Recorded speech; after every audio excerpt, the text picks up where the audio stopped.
اعوذ باللہ من الشیطان الرجیم بسم اللہ الرحمن الرحیم الحمدللہ الذی جعلنا من المتمسکین بولایت امیر المومنین الصلاۃ والسلام علی اشرف الانبیاء والمرسلین وعلی اہل بیتہ الطیبین الطاہرین المعصومین اما بعد فقد قال امام الصادق علیہ الصلاۃ والسلام تدخل بشفاعتها شیعتی الجنۃ باجمعہم۔ سامعین محترم، سب سے پہلے یکم ذکات ولادت با سعادت راضیہ مرضیہ طاہرہ شفیع محشر اخت الرضا کریم اہل بیت حضرت فاطمہ معصومہ سلام اللہ علیہ کی مناسبت سے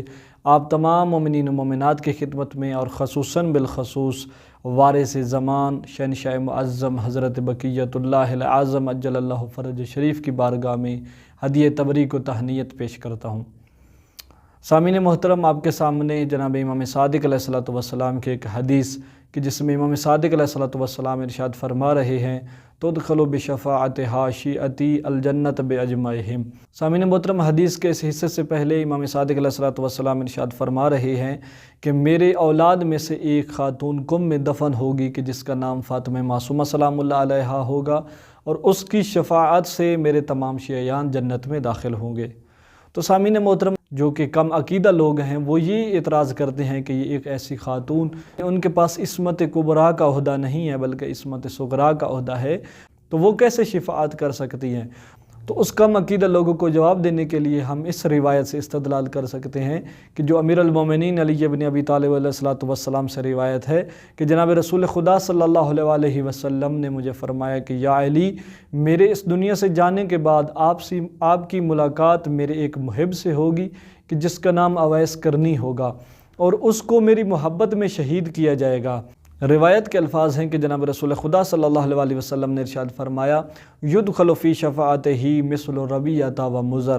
کہ اے امیر المومنین علیہ الصلوۃ والسلام، اس کی شفاعت سے دو قبیلے ربیعہ اور مضر جنت میں داخل ہوں گے۔ تو سامعین محترم، اب آپ خود انصاف کریں کہ جو محب رسول ہے وہ شفاعت کر سکتا ہے، جو خون رسول ہے وہ شفاعت کیسے نہیں کر سکتا؟ تو سامعین محترم، یہ ہے جناب فاطمہ معصومہ سلام اللہ علیہ کی شفاعت کرنے کا مقام کہ امام صادق علیہ الصلوۃ والسلام ارشاد فرما رہے ہیں کہ میرے تمام شیعیان حضرت فاطمہ معصومہ سلام اللہ علیہ کی شفاعت سے جنت میں داخل ہوں گے۔ سامعین محترم، خاندان آل تطہیر کی دو ایسی ہستیاں ہیں کہ جو معصوم منصوب من اللہ نہیں ہیں، یعنی ان کے پاس عصمت کبریٰ کا عہدہ نہیں ہے بلکہ عصمت صغریٰ کا عہدہ ہے۔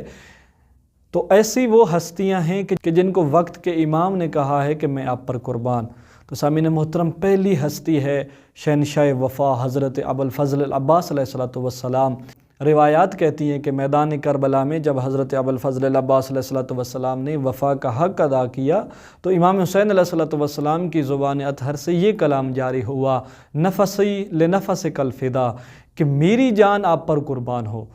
تو سامعین محترم، یہ ہے پہلی ہستی۔ دوسری ہستی جس کو وقت کے امام نے کہا ہے کہ میں تجھ پر قربان، وہ حضرت فاطمہ معصومہ سلام اللہ علیہا ہے۔ سامعین محترم، روایات میں ملتا ہے کہ دور دراز کے علاقے کے مومنین کا ایک وفد مدینہ میں آیا کہ جب امام کاظم علیہ الصلوۃ والسلام کی امامت کا دور تھا کہ کچھ سوال امام کاظم علیہ الصلوۃ والسلام سے پوچھنے کی غرض سے آئے تھے۔ تو سامعین محترم، جب یہ وفد وہاں پہنچا مدینہ میں تو روایات کہتی ہیں کہ اس وقت امام کاظم علیہ الصلوۃ والسلام مدینہ میں نہیں تھے بلکہ کسی سفر پر تھے۔ تو یہ خبر سن کر کہ امام موسیٰ کاظم علیہ الصلوۃ والسلام مدینہ میں نہیں ہیں تو وہ مومنین پریشان ہو گئے کہ ہم تو سوالات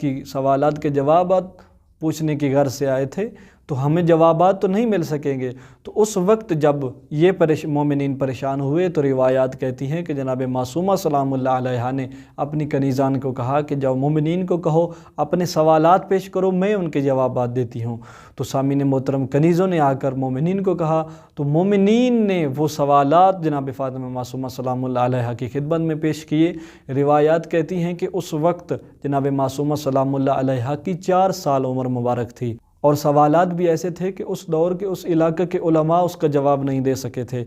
تو ان سوالات کے جوابات حضرت معصومہ سلام اللہ علیہ نے 4 سال کی عمر مبارک میں دیے۔ تو سامعین محترم، روایات میں ملتا ہے کہ یہ جب سوالات کے جوابات لے کر واپس آ رہے تھے تو رستے میں امام موسیٰ کاظم علیہ السلام سے ان مومنین کی ملاقات ہو گئی۔ تو جب مومنین کی ملاقات ہوئی تو اس وقت مومنین کے منہ سے بے ساختہ نکلا کہ ہم 2 ہی مقصد لے کر آئے تھے، ایک سوالات اور ایک زیارت امام موسیٰ کاظم علیہ السلام، لہٰذا ہمیں دونوں ہدف مل گئے ہیں۔ تو اس وقت امام موسیٰ کاظم علیہ السلام نے ارشاد فرمایا کہ سوالات تو آپ نے پوچھے نہیں اور میں نے جوابات نہیں دیے نہیں، تو آپ کو کیسے مل گئے؟ تو اس وقت مومنین نے کہا کہ یا امام علیہ السلام، ہم مدینہ میں گئے تھے تو آپ کی عدم موجودگی میں آپ کی 4 سالہ دختر حضرت معصومہ سلام اللہ علیہ نے ان سوالات کے جوابات دیے ہیں۔ تو امام موسیٰ کاظم علیہ السلام نے ارشاد فرمایا کہ مجھے وہ سوالات کے جوابات دکھاؤ تو صحیح۔ تو روایات کہتی ہیں کہ جب امام موسیٰ کاظم علیہ السلام نے ان سوالات کے جوابات کو دیکھا اور ان میں علمی گہرائی کو دیکھا تو اس وقت امام موسیٰ کاظم علیہ السلام کی زبان سے یہ کلمہ جاری ہوا، فداہا ابوہا فداہا ابوہا فداہا ابوہا، کہ اے میری دختر آپ پر بابا قربان ہو۔ یہ کلمہ امام موسیٰ کاظم علیہ السلام کی زبان اطہر سے 3 مرتبہ جاری ہوا۔ تو سامعین محترم، انہی الفاظ کے ساتھ دعا ہے کہ خداوند متعال ہمیں زیادہ سے زیادہ نور معرفت حضرت معصومہ سلام اللہ علیہ نصیب فرمائے، اور خداوند متعال بحق حضرت معصومہ سلام اللہ علیہ ہمارے وقت کے امام کے ظہور میں تعجیل عنایت فرمائے اور ہمیں ان کے اعوان و انصار میں سے شمار فرمائے۔ اللہم صلی علی محمد و آل محمد و عجل فرجہم۔